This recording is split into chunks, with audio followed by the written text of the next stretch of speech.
Crimson Orchard Mystery. 3. The Whispering Shadows. The Crimson Orchard, nestled among the rolling hills of a small countryside town, carries with it a sinister reputation. Stories of shadowy figures and ghostly whispers have long plagued its history, leaving the villagers gripped by fear. Some consider these tales mere superstitions, a way to explain the unsettling atmosphere of the orchard, but others speak of them with hushed voices, as though afraid the shadows might hear. Christopher Mosley, a seasoned investigator known for delving into cases that defy reason, has arrived in this peculiar town. His visit is not born of curiosity but necessity. A local woman has vanished without a trace, her last known whereabouts placing her in the very heart of the Crimson Orchard. It's his job to find her, before the shadows do. Mosley steps off the cobblestone street into the modest town square, his coat bristling in the crisp autumn wind. The residents eye him from behind curtains and half-closed doors, unwilling to meet him in the open. Whispers ripple among them, stories of those who dared to disturb the orchard and were never seen again. In Mosley's world, whispers often lead to clues and to answers. But in this case, will the answers unravel a dark truth too terrifying to bear? The town's reluctance to speak becomes clear as Mosley probes for answers. At the corner bakery, a baker nervously stammers, She was always wandering too close to the orchard. I told her to stay away, but Abigail was curious. Too curious. The mere mention of the orchard sends a ripple of unease through those present. An elderly shopkeeper later warns Mosley, leave it be. That orchard swallowed more lives than just Abigail's. No good comes from digging around in its roots.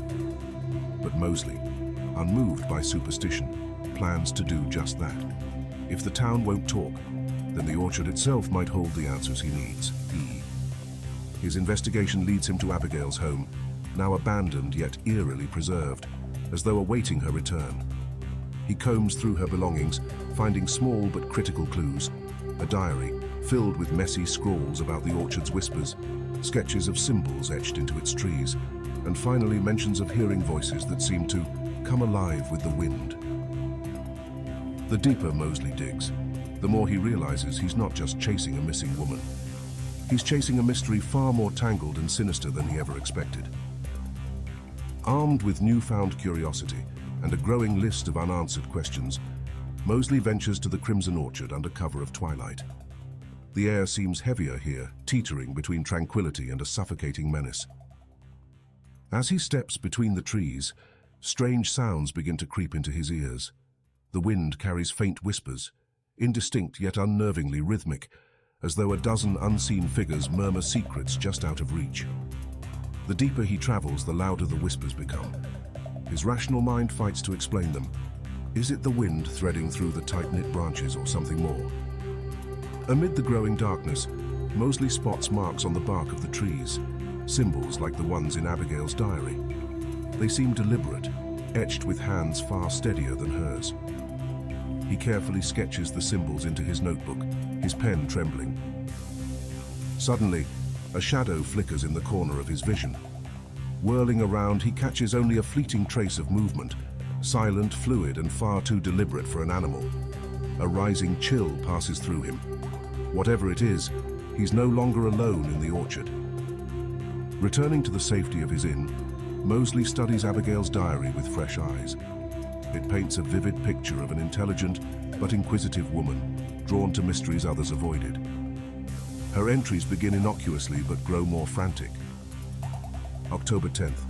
Something doesn't feel right about the orchard. A tension in the air, like it's alive. The townsfolk know something, they're hiding it. October 13th. I've heard them again, the voices. They whisper in waves. If I could only get closer, maybe I'd understand. October 15th. A realization struck me.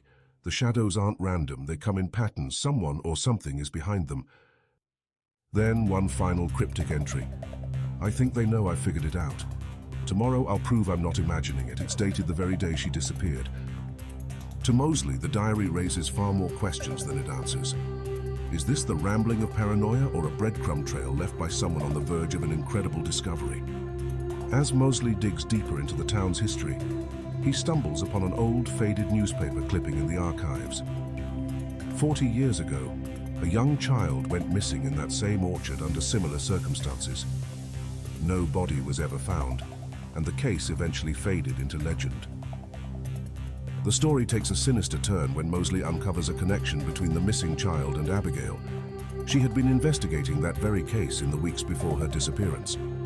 Rumors from the time spoke of strange rituals and forbidden gatherings in the orchard, events dismissed by outsiders as hysterical gossip.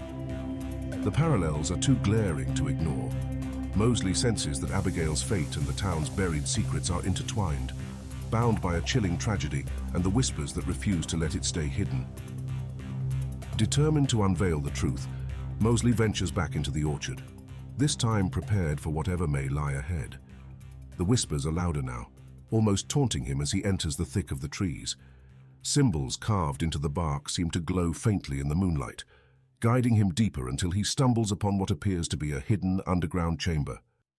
Inside, he finds old relics, ritualistic items, tattered photos of the missing child, and a makeshift altar scorched as though it was hastily burned.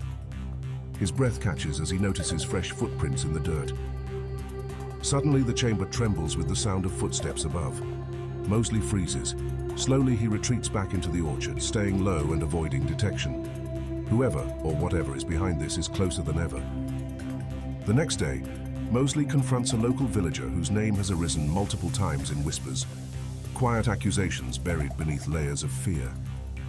The man denies any wrongdoing, but grows increasingly nervous as Moseley presents the evidence he's pieced together. Finally, the truth cracks through the man's trembling lips.